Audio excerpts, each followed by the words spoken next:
So today,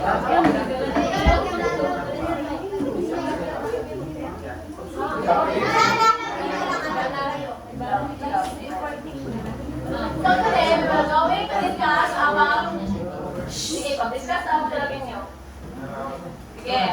I will be calling those students na wala kapayog attention. So today, we are going to discuss about Osgood Scrum Circular Model of Communication. So first, kasi na-idea ako sa na yung Osgood Scrum Model. So, okay, by the end of this presentation, we should be able to, or you should be able to explain the Osgood Scrum Circular Model, identify its major components, understanding encoding, decoding, and interpreting, explain communication as a continuous process, and apply the model to real-life situations.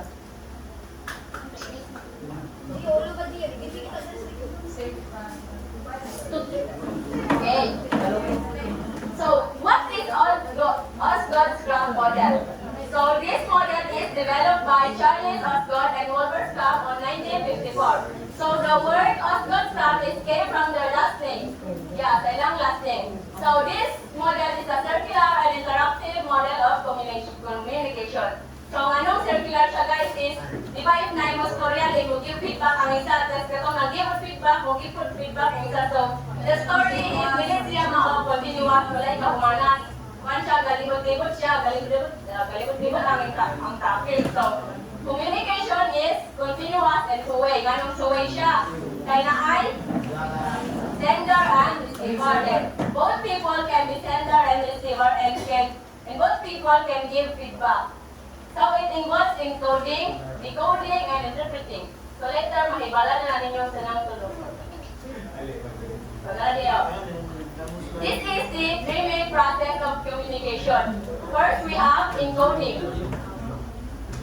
Turning an idea or thought into words, symbols, gestures, or etc. So, instead mo ingon ka nga, di ba? Instead mo ingon ka sa imong friend nga nihilang ka, pwede pag ka mo send niya o kuhan through emoji mo, send ka kag-chat. Kung emoji niya ang kahilak ka or sa mga inong gusto nga ipa-express niya, so decoding. So, motong encoding. So, ang decoding is receiving and understanding in the message or understanding the message. So, the decoding is motong receiver. So, pagka-receive niya sa message, iyan ang ikuan, sabton, sabay both pasabot anang message there. Next is interpreting. Giving meaning to the message based on knowledge, experience, beliefs, language, and culture. So, di ba, pagka-receive niya sa message, yan ang kuan, giving meaning to the message based on knowledge. So, for example, naka-experience na siya atong na-express sa iyong uban. So, ano siya knowledge, so ma-explain niya through his personal experience sa iyang mga beliefs, language, culture. Depende po na kung sa ilang gisabutan. Yes?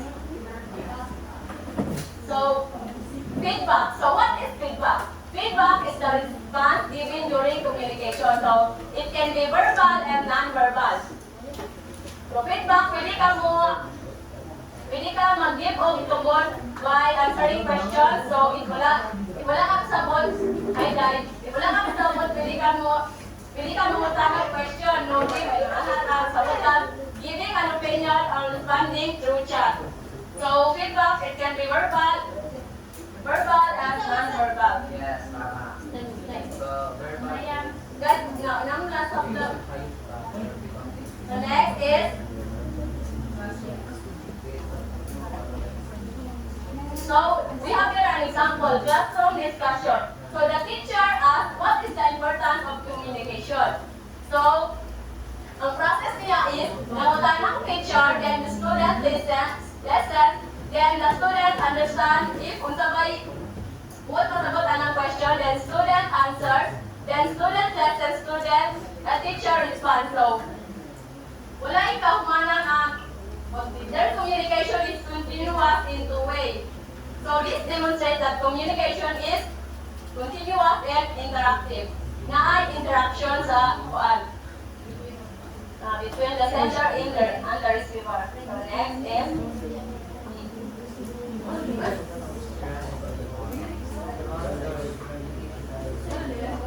so next is strength of model. It shows the communication is continuous process. So mauna, magkaroon mo sa ng continuous process. Shows that everyone can be sender and receiver. So basta, ano mo. Emphasizes feedback and interaction. Encourage mutual understanding. So naay pagsabot. Useful for everyday conversation and discussion. So question. Paano magamit naman nato siya sa atong everyday conversation? Kaya kapag na ito ang ano, nagkuhan ka.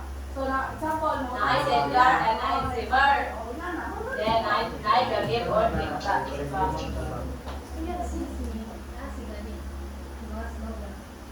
Next is limitations of the model.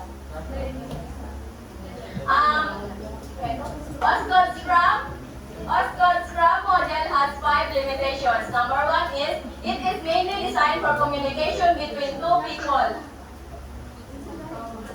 That does not clearly explain communication with large audiences. So, noise and communication barriers are not clearly shown, as shows both participants communicate equally.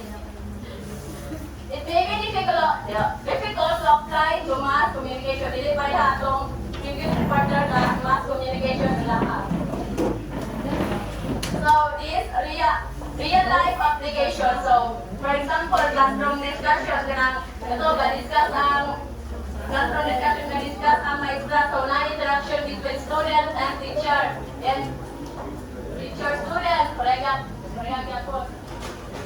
So, job interview, di ba, is mag-apply man sa work. So, gina-interview man sa, di ba? So, mamutan ang isa, mutulagay sa rin, mag-itong feedback. Yes, answering questions. Ulan mo na, i-share na nila. Family conversation. Say counseling session, guys. Even the garden is song selling. Nuligyan pastel ah. Okay. So next is family conversation. Family conversation ka lang. Magkuhan mo, na interaction sa inyo sa iyong family, mag-start mo. Meetings, online chat, and video conferences.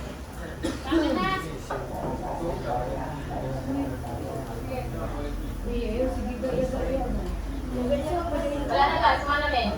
So last is conclusion. The Osgood Scrum model shows that communication is a continuous, circular, and interactive process where people constantly include, interpret, and respond to any message. So,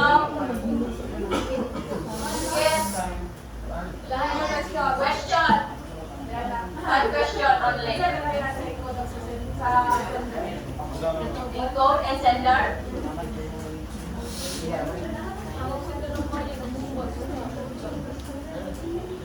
Encode. So, ang sender, pareha na sila.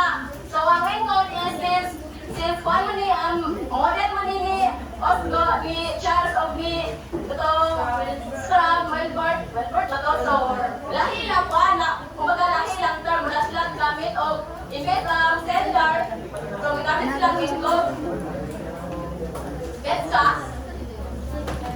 Ay, balik sa kuhan. Balik na ako na. Asa? Ay.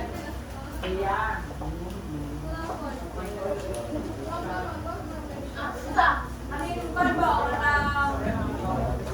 Unsay ka lang i-add sa encode o Sender. Same meaning, but then same concept or different meanings. Hindi ka different meaning nila. Kaya ako na, Ah. like, ang sender o ang encode, ang sender, like, one or ba siya ay tagapagpadala. Which means, ang encode, siya rin kahapon na, siya rin kapagsasan. So, ang encode, siya rin nag-changes of idea, bitaw, para ma-deliver, ay para ma-message niya o deliver sa audience. Yes. So siya ang nakuan, Sige, next question. Ayaw ka here, ayaw pakita, ayaw. Kailangan buwan. Sige, ayaw answer. Sila. Importante ba, buwan? Feedback. Kung ano. Ang member. Althea. Importante ang feedback? Yes, it is important to us because ang feedback, importante na siya nga dapat ang sender kanang ang receiver matarong niya kung sabot ang naisipa hiwatig ng isang sender dapat ang kanang ang najib importante din ang feedback because ganun lang ko mahibalaan kung saan naisip ang hiwatig ng isang sender sa receiver.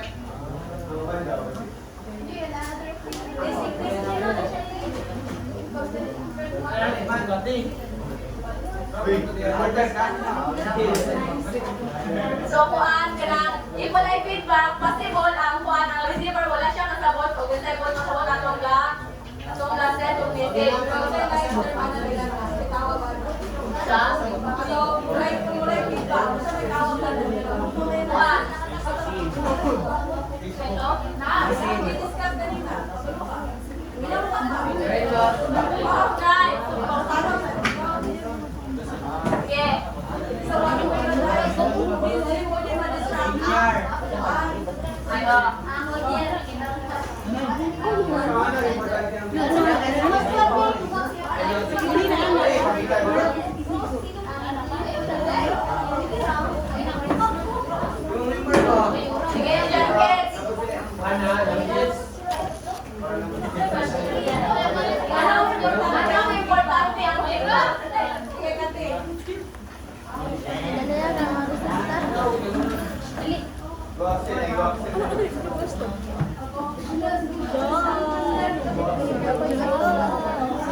Sa pamahagi sa feedback, diyan na makita na effective ang atong komunikasyon sa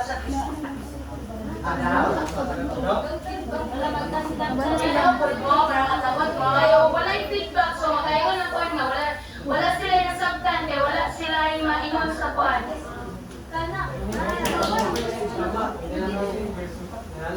Okay, next question. Guwapa. Wala na yung mga tanang kay kundi yung person.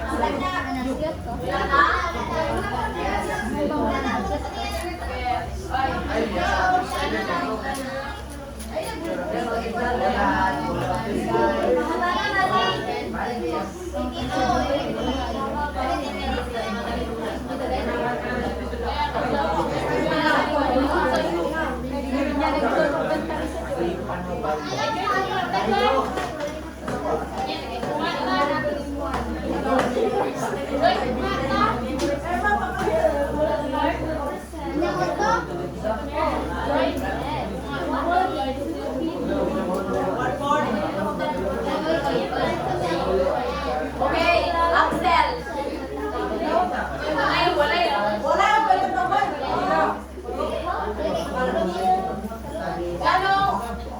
Ganong maiwan man ato nga ang communication is continuous.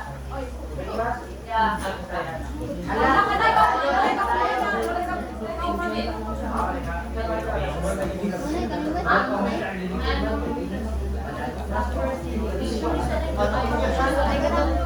Ganong ingon or matawag man ato nga ang communication is continuous.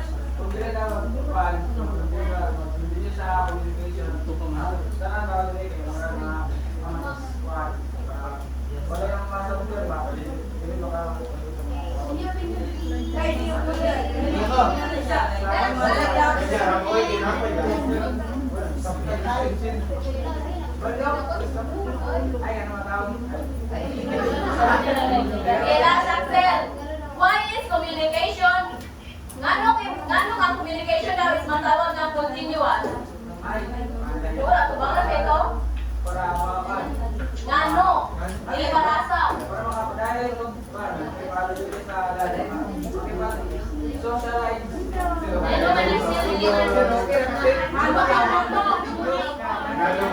Ano ba? Hindi ko hobog.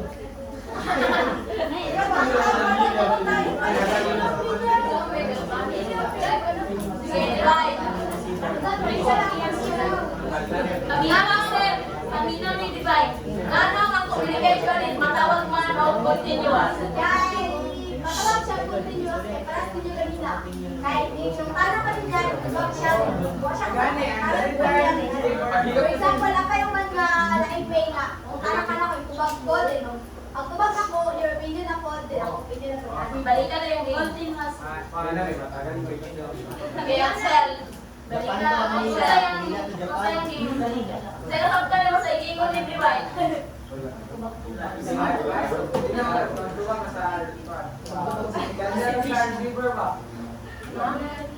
Sige, next.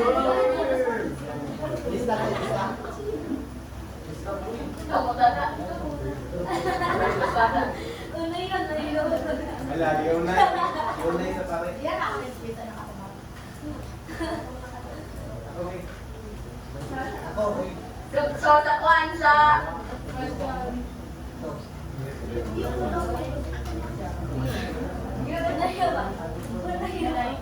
So, gini, sa example na ko nga, di ba, nakabataon dire. So, the teacher asked, what is the importance of communication? So, kinsa ang kuan? Kinsa ang decoder ani? So, di ba, sige ko sa ko. The teacher asked, what is the importance of communication? So, the teacher asked, student listen, student understand, student answer, student teacher listen, and teacher ask a follow-up question. So, mapungutan lang kinsa ang decoder ani? Ang students. Wala. Hindi tawag ko. Wala na to eh. Proceed na. Sige. Di na quiz na. Wala po, di ba? Wala ko question? Oral ba? Oh, minsan mo na, namutan na, ano ko?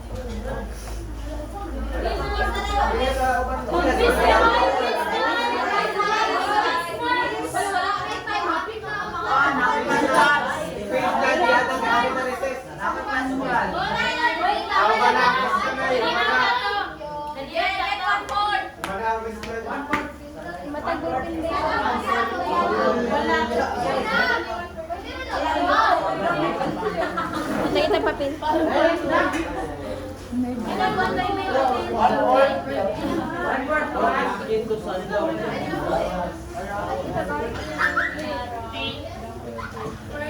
Ay, ma'am.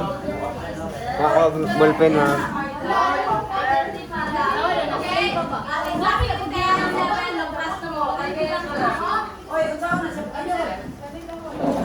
So, di ba, matawag natin mo siya during a class discussion na teacher asked a question of first encoder. O, ilahin mo ka na. Darang ka statement. O, ilahin mo kay Rank first encoder. First na invitation, pwede po.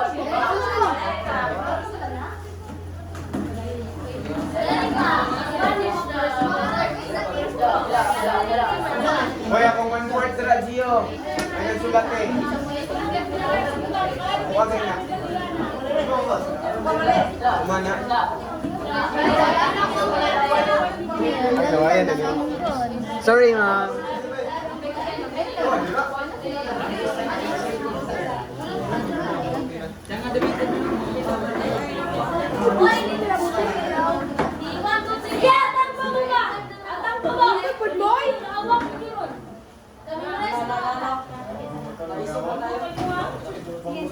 Ayun na yung feedback, guys.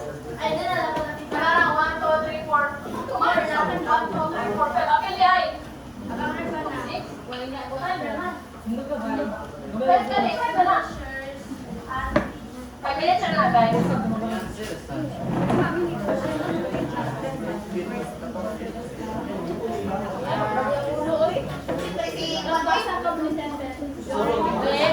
Tindog-tindog dia. Hindi mo ka, wala sa laman.